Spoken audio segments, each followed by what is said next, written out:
আজকে এই তরমুজটা আমি আমার মাকে দেব। শীতকালে এসব তরমুজ তো অনেক খেতে মজা। মা, মাইক দিকে আসো, আমি তোমার জন্য কি নিয়ে আসছি দেখো। বদমাইশ, এটা শত তরমুজ তুই খাবি নাকি আমি খাবো? আমার জন্য বিশ্বের সবচেয়ে বড় তরমুজটি নিয়ে এসো, না হলে আমি তরমুজ খাবো না।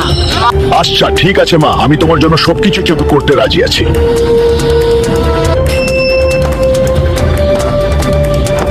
চাচা, আমাকে সবচাইতে বড় তরমুজ দাও। চাচা, এগুলা না, এগুলা অনেক ছোট। এগুলা থেকে আরো বড় সাইজের তরমুজ দাও। বাবা হল্ক, তরমুজ তো এর থেকে আর বড় হয় না।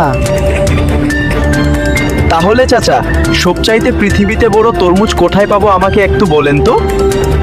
বাবা হাল্ক, তাহলে তুমি অ্যামাজন জঙ্গলে যাও। অ্যামাজন জঙ্গলে বিশাল বিশাল তরমুজ পাওয়া যায়। ঠিক আছে, এটাই নিয়ে যাবে আমার মায়ের জন্য। এবার ঠিক মতো পাইছি আমার মায়ের জন্য একটা ভালো তরমুজ। মা, এই নাও, তোমার জন্য নিয়ে এসেছি পৃথিবীর সবচেয়ে বড় তরমুজ। ঠিক আছে বাবা, আমি এটা পেয়ে খুব খুশি হলাম। দয়া করে আমার ছেলের জন্য এই পেজটি ফলো দিয়ে পাশে থাকুন।